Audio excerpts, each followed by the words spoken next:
లూకా సువార్త 8వ అధ్యాయము.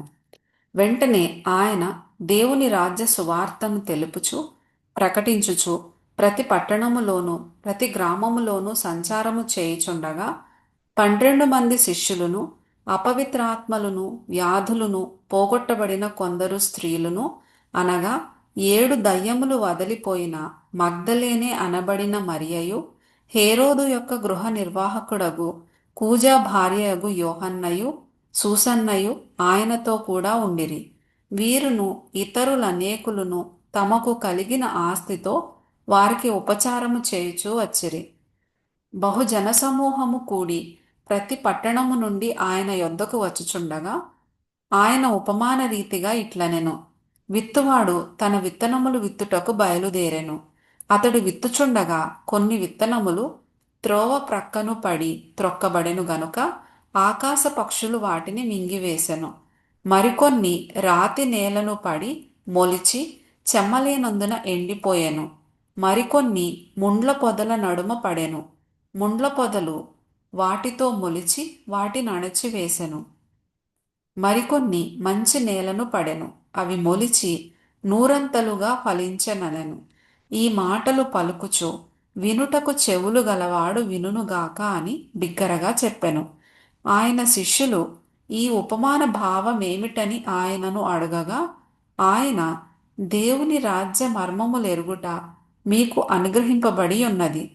ఇతరులైతే చూచియు చూడకయు వినియు గ్రహింపకయు ఉండునట్లు వారికి ఉపమాన రీతిగా బోధింపబడుచున్నవి.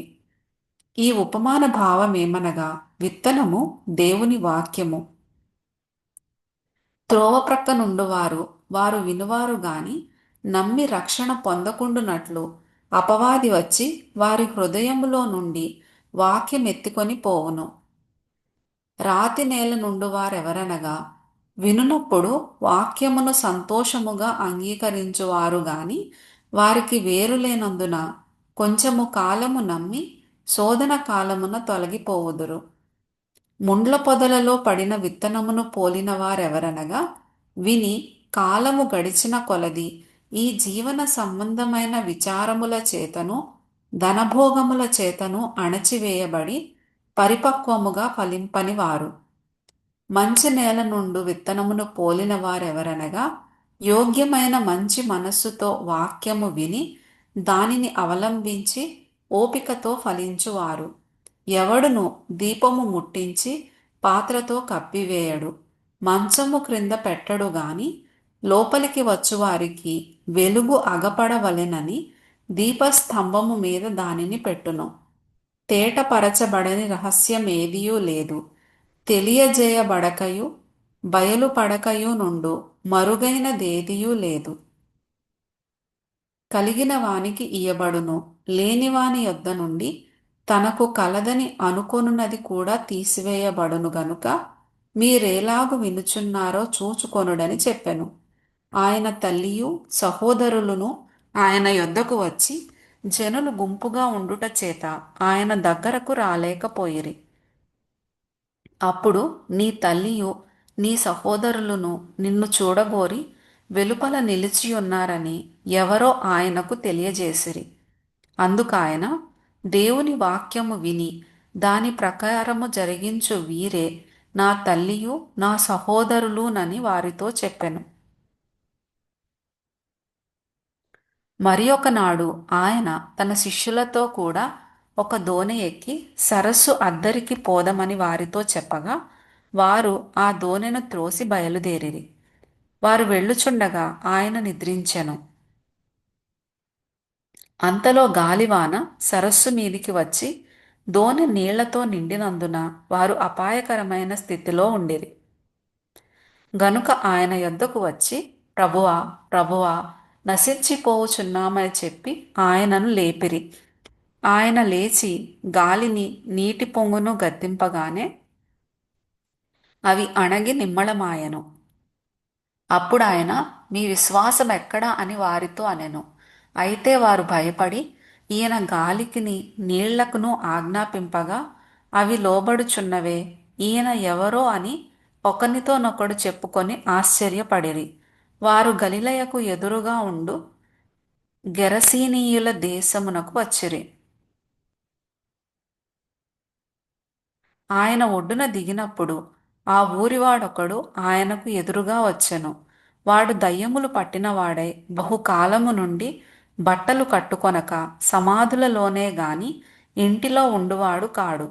వాడు యేసును చూచి కేకలు వేసి ఆయన ఎదుట సాగిలపడి, యేసు, సర్వోన్నతుడైన దేవుని కుమారుడా, నాతో నీకేమి? నన్ను బాధపరచకుమని నిన్ను వేడుకొనుచున్నాను అని కేకలు వేసి చెప్పెను. ఏలయనగా ఆయన ఆ మనుష్యుని విడిచి వెలుపలికి రమ్మని ఆ అపవిత్రాత్మకు ఆజ్ఞాపించెను. అది అనేక పర్యాయములు వానిని పట్టుచూ వచ్చెను గనుక వానిని గొలుసులతోనూ కాలి సంకెళ్లతోనూ కట్టి కావలియందుంచిరి గాని వాడు బంధకములను తెంపగా దయ్యము వానిని అడవిలోనికి తరుముకొని పోయెను. యేసు నీ పేరేమని వానిని అడుగగా చాలా దయ్యములు వానిలో చొచ్చియుండెను గనుక వాడు తన పేరు సేన అని చెప్పి పాతాళములోనికి పోవుటకు తమకు ఆజ్ఞాపింపవద్దని ఆయనను వేడుకొనెను. అక్కడ విస్తారమైన పందుల మంద కొండ మీద మేయుచుండెను గనుక వాటిలో చొచ్చుటకు తమకు సెలవిమ్మని ఆయనను వేడుకొనగా ఆయన సెలవిచ్చెను. అప్పుడు దయ్యములు ఆ మనుష్యుని విడిచిపోయి పందులలో జొచ్చెను గనుక ఆ మంద ప్రపాతము నుండి సరస్సులోనికి వడిగా పరిగెత్తి ఊపిరి తిరుగక చచ్చెను. మేపుచున్నవారు జరిగిన దానిని చూచి పారిపోయి ఆ పట్టణములోను గ్రామములలోనూ ఆ సంగతి తెలియజేసిరి. జనులు జరిగిన దానిని చూడవెళ్ళి యేసునొద్దకు వచ్చి దయ్యములు వదిలిపోయిన మనుష్యుడు బట్టలు కట్టుకొని స్వస్థచిత్తుడై యేసు పాదముల యొద్ద కూర్చుండుట చూచి భయపడిరి. అది చూచిన వారు దయ్యములు పట్టినవాడేలాగూ స్వస్థత పొందెనో జనులకు తెలియజేయగా గెరసీనీయుల ప్రాంతములలో నుండు జనులందరూ బహుభయాక్రాంతులైరి గనుక తమ్మును విడిచిపొమ్మని ఆయనను వేడుకొనిరి. ఆయన దోణి ఎక్కి తిరిగి వెళ్ళుచుండగా దయ్యములు వదిలిపోయిన మనుష్యుడు ఆయనతో కూడా తన్ను ఉండనిమ్మని ఆయనను వేడుకొనెను. అయితే ఆయన, నీవు నీ ఇంటికి తిరిగి వెళ్ళి దేవుడు నీకెట్టి గొప్ప కార్యములు చేసెనో తెలియజేయుమని వానితో చెప్పి వానిని పంపివేశెను. వాడు వెళ్ళి యేసు తనకెట్టి గొప్ప కార్యములు చేసెనో ఆ పట్టణమంతయు ప్రకటించెను. జనసమూహము ఆయన కొరకు ఎదురుచూచుచుండెను గనుక యేసు తిరిగి వచ్చినప్పుడు వారు ఆయనను చేర్చుకొనిరి.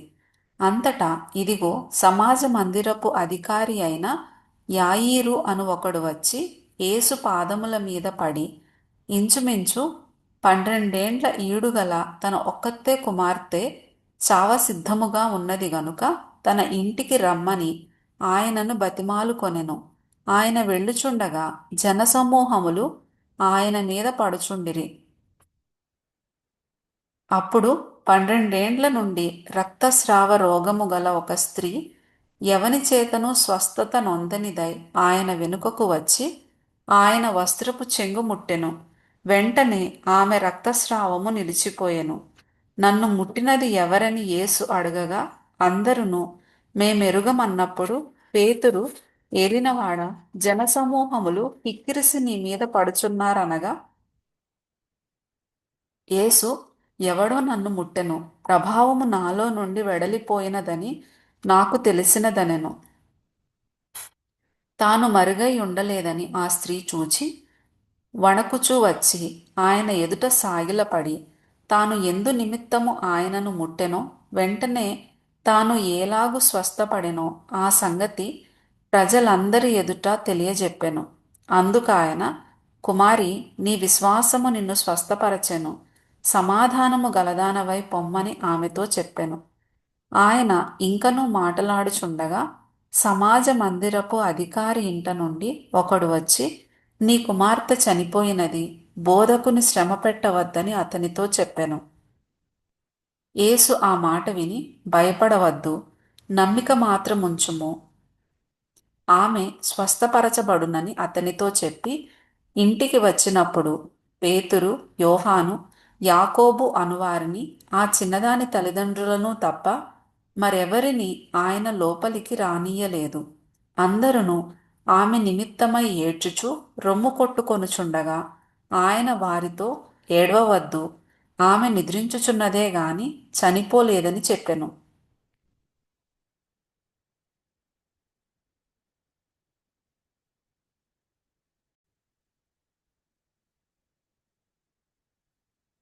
ఆమె చనిపోయినని వారెరిగి ఆయనను అపహసించిరి. అయితే ఆయన ఆమె చెయ్యి పట్టుకొని, చిన్నదానా లెమ్మని చెప్పగా ఆమె ప్రాణము తిరిగి వచ్చెను గనుక వెంటనే ఆమె లేచెను. అప్పుడు ఆయన ఆమెకు భోజనము పెట్టుడని ఆజ్ఞాపించెను. ఆమె తల్లిదండ్రులు విస్మయము నొందిరి. అంతటా ఆయన జరిగినది ఎవనితోనూ చెప్పవద్దని వారికి ఆజ్ఞాపించెను.